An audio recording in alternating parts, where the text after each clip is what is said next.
Hello दोस्तों, next topic हमारा specific heat है। हिंदी में इसे विशिष्ट ऊष्मा कहा जाता है। स्पेसिफिक हीट को समझने के लिए दोस्तों यहाँ ध्यान दीजिएगा। मैंने एक सब्सटेंस लिया 1 यूनिट। 1 यूनिट में आप कुछ भी ले सकते हो, 1 kg, 1 ग्राम, कुछ भी। 1 kg मैंने ले लिया, इसे हीट किया, हीट सप्लाई किया, ठीक है, ऊष्मा दिया, ठीक है। मान लीजिए मैंने इसे 20 जूल का ऊष्मा दिया। कितना जूल का दिया? 20 जूल का हीट दिया। और इसका टेम्परेचर जो कि 0 डिग्री सेल्सियस था बढ़ के 1 डिग्री सेल्सियस हो गया। तो इस 20 जूल एनर्जी को, इस 20 जूल हीट को ही हम स्पेसिफिक हीट कहेंगे, विशिष्ट ऊष्मा कहेंगे। तो कहने का मतलब है कि विशिष्ट ऊष्मा क्या है? किसी यूनिट मास के टेम्परेचर को 1 डिग्री सेल्सियस से बढ़ाने में लगी ऊष्मा को ही विशिष्ट ऊष्मा कहा जाता है। ठीक है दोस्तों। और किसी स्पेसिफिक चीज का ले लेंगे तो उसी को कहेंगे विशिष्ट ऊष्मा धारिता, specific heat capacity. Specific heat और स्पेसिफिक हीट कैपेसिटी दोनों सेम ही चीज है दोस्त। अब मान लीजिए आपसे पूछेगा specific heat capacity of water, specific heat capacity of milk, ठीक है। विशिष्ट ऊष्मा धारिता, कितना उसमें ऊष्मा लगेगा, उसी को हम कहेंगे विशिष्ट ऊष्मा धारिता। तो दोनों डिफरेंट चीज नहीं है दोस्तों। स्पेसिफिक हीट बोले या स्पेसिफिक हीट कैपेसिटी बोले, विशिष्ट ऊष्मा बोले या विशिष्ट ऊष्मा धारिता बोले, दोनों एक ही चीज है। और दोनों को निकालने का फॉर्मूला यही होता है, C बराबर Q अपॉन में M डेल्टा T। Q जो है यहाँ पे हीट है, Q क्या है? हीट है। M क्या है? मास ऑफ ए बॉडी। और डेल्टा T क्या है? Change in temperature. ठीक है दोस्तों, ठीक है। तो स्पेसिफिक हीट आप समझ गए। The amount of heat required to raise the temperature of unit mass of a substance through 1 degree. ऊष्मा की वह मात्रा जो इकाई द्रव्यमान का तापमान 1 डिग्री सेल्सियस से बढ़ा दे। कितना डिग्री से? 1 डिग्री सेल्सियस से बढ़ा दे, उसी को हम स्पेसिफिक हीट या विशिष्ट ऊष्मा कहते हैं। ठीक है दोस्तों। ऐसा यूनिट की बात करें तो हीट है ये। तो हीट का ऐसा यूनिट क्या होता है? जूल होता है। जूल हो गया, ठीक है। अब देखिए मास है तो मास का क्या होगा? केजी। और टेम्परेचर है तो केल्विन। तो जूल पर केजी केल्विन। तो यहाँ पे ऐसा यूनिट हमने लिख दिया। अदर यूनिट में हीट को हम कैलोरी में मेजर करते हैं, मास को ग्राम में, डेल्टा टी को, टेम्परेचर को किस में? डिग्री सेल्सियस में। तो अदर यूनिट ये हो जाएगा। आपको इसका ध्यान रखना है दोस्तों। दोस्तों ये 4 पॉइंट्स जो है आपको याद रखना है, एग्जाम में डायरेक्ट आता है।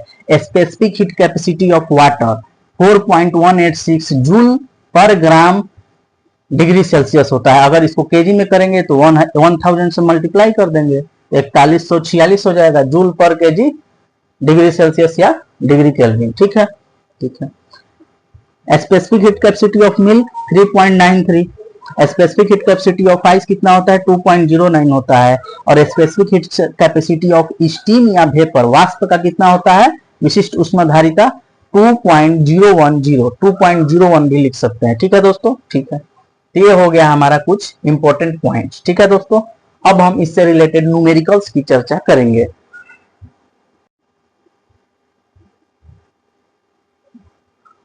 तो दोस्तों हम क्वेश्चन की शुरुआत करते हैं। क्वेश्चन क्या है?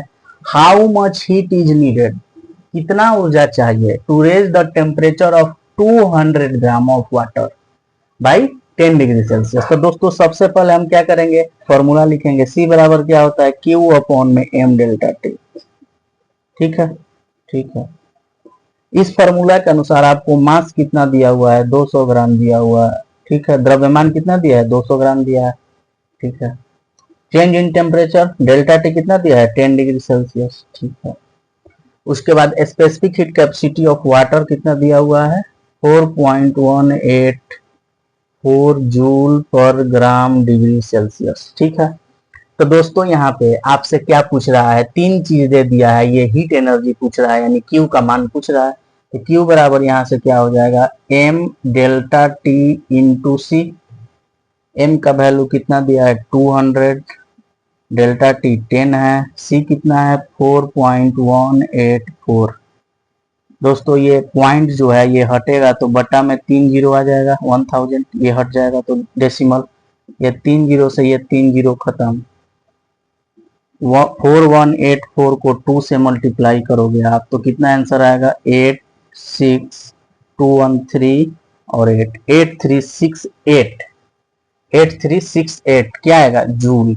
8368 जूल हीट एनर्जी हमारा आंसर हो जाएगा दोस्तों। तो कितना सिंपल क्वेश्चन था। अब हम नेक्स्ट क्वेश्चन की बात करेंगे। हाँ तो दोस्तों नेक्स्ट क्वेश्चन की बात करते हैं। नेक्स्ट क्वेश्चन क्या है हमारा, अब 50 ग्राम पीस ऑफ मेटल, मेटल का कोई एक पीस है जिसका वेट कितना है 50 ग्राम है। कितना ग्राम वेट है 50 ग्राम है, ठीक है। कूल्स डाउन, ये कूल्स हो रहा है कितना से 80 डिग्री सेल्सियस से, इसका टेम्परेचर 20 डिग्री सेल्सियस हो रहा है। 80 डिग्री पहले टेम्परेचर था, अब 20 डिग्री, यानी ठंडा हो रहा है। पहले गर्म था अब ठंडा हो रहा है, ठीक है। रिलीजिंग 500 जूल, और इस दौरान ये 500 जूल एनर्जी रिलीज कर रहा है, ठीक है। तो स्पेसिफिक हीट कैपेसिटी निकालना है इस मेटल का। तो दोस्तों यहां से हमारा डेल्टा टी कितना हो जाएगा, तो डेल्टा टी हो जाएगा फाइनल माइनस इनिशियल। 80 में से 20 गया तो 60 डिग्री आ गया डेल्टा टी हमारा, ठीक है। मास कितना है 5 ग्राम है। हीट कितना है, ये क्यू हो गया, हीट हो गया। हीट कितना है, हीट कितना है 500 जूल है। तो यहाँ से C बराबर क्या होता है m, C बराबर क्या होता है Q अपॉन में m इंटू डेल्टा टी। यहां से देखिए C ही निकालना है, C निकालना है तो ये है 500 जूल। ये क्या है मास कितना है, मास कितना है दोस्तों 5 ग्राम है, इंटू डेल्टा टी कितना है 60 है। ये खत्म हो गया, 5 से ये गया 10 बार में। अब यहां से हो गया 5/3, 5/3 क्या आ गया, यहां से आ गया दोस्तों C बराबर क्या हो गया 5/3, ठीक है। C बराबर कितना हो गया 5/3 दोस्तों। C बराबर कितना हो गया 5/3 दोस्तों। यहाँ पे एक मिस्टेक हुआ है। मिस्टेक क्या था, यहाँ पे 5 ग्राम नहीं है 50 ग्राम है। यहाँ पे वेट कितना है 50 ग्राम है। यहाँ पे देखिए ये 50 ग्राम हो गया यहाँ पे, ठीक है। अब देखिए मास कितना है 50 ग्राम है। तो ये 1 0 से 1 0 गया, ठीक है।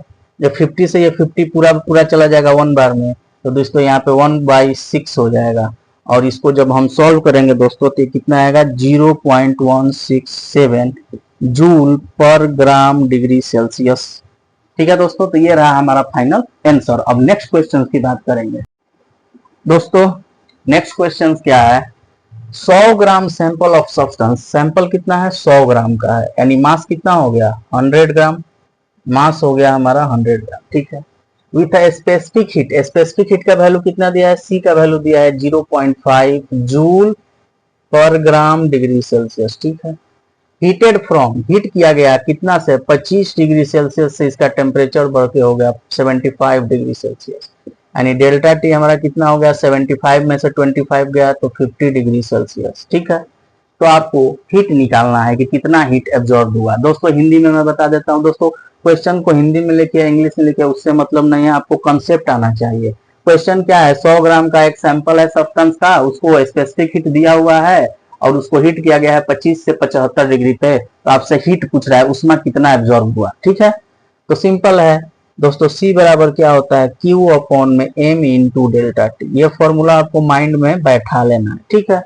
अब देखिए आपसे डेल्टा Q का वैल्यू पूछ रहा है तो m into delta T into C हो जाएगा, ठीक है, ठीक है। m कितना है दोस्तों 100 ग्राम है, डेल्टा टी कितना है, डेल्टा टी है दोस्तों 50 हो गया। अब आपसे C का वैल्यू कितना है तो 0.5 है, तो दोस्तों इसको 5/10 लिख सकते हैं। 0.5 को 5/10 लिख दिया मैं, 0 से 0 गया, यहाँ से कितना आ गया दोस्तों 25 इंटू 100 क्या होगा जूल, और यहाँ से आएगा 2500 जूल। यही हीट एनर्जी अब्जॉर्ब होगा, यही हमारा आंसर हो जाएगा दोस्तों। कितना आ गया दोस्तों 2500 जूल, यहाँ से कितना आ गया 2500 जूल। यही हमारा क्या होगा राइट आंसर होगा, ठीक है दोस्तों। दोस्तों क्वेश्चन क्या है हमारा, क्वेश्चन है 100 ग्राम लोहे को 25 डिग्री सेल्सियस से, ये लोहा है, लोहा का मान लीजिए रॉड है, वेट कितना है 100 ग्राम है, मास कितना है 100 ग्राम, मास m हो गया 100 ग्राम, ठीक है। 25 डिग्री सेल्सियस से 75 डिग्री सेल्सियस, यानी इसको गर्म किया गया, हीट किया गया 25 से 75, यानी यहां से हमारा डेल्टा टी आ गया 50 डिग्री सेल्सियस। यहां तक दिक्कत है तो आप बताएंगे। गर्म करने के लिए कितना दिया गया है 4.5 किलो जूल, क्यू का मान कितना है, हीट का मान है 4.5 किलो जूल। इसको जूल में बदलेंगे तो कितना होगा, 4.5 इंटू 1000 से गुना करेंगे, ये जूल हो गया, यानी यहां से हो गया 4500 जूल, 4500 जूल उष्मा की आवश्यकता है। ठीक है, तो लोहे का विशिष्ट उष्मा ज्ञात कीजिए, विशिष्ट उष्माधारिता। तो विशिष्ट उष्मा क्या है, स्पेसिफिक हीट पूछ रहा है, तो C बराबर क्या होता है, Q अपॉन में M delta T, Q upon में M डेल्टा T दोस्तों। ठीक है, ठीक है, यहां से जाएंगे, C का वैल्यू निकालना है, Q का वैल्यू दिया हुआ है 4500 सॉरी दोस्तों। उसके बाद आपसे मास दिया हुआ है 100, डेल्टा टी दिया हुआ है 50, यहाँ से 10 से 10 10 से 10। ठीक है दोस्तों, 5 से ये गया 9 बार में, तो दोस्तों यहाँ से आंसर आ गया 9/10 जूल पर ग्राम डिग्री सेल्सियस, और यहाँ से 0.9 जूल पर ग्राम डिग्री सेल्सियस, यही हमारा आंसर हो जाएगा दोस्तों। यही क्या हो जाएगा, आंसर हो जाएगा 0.9 जूल पर ग्राम डिग्री सेल्सियस। तो दोस्तों हिंदी में भी मैंने एक क्वेश्चन करा दिया दोस्तों, लैंग्वेज से मतलब नहीं है, आपको कंसेप्ट क्लियर होना चाहिए। बार बार मैं इस पॉइंट पे जोर देता हूं। एक आखिरी क्वेश्चन और ले दोस्तों, विशिष्ट उष्मा से हम लास्ट क्वेश्चन लेते हैं।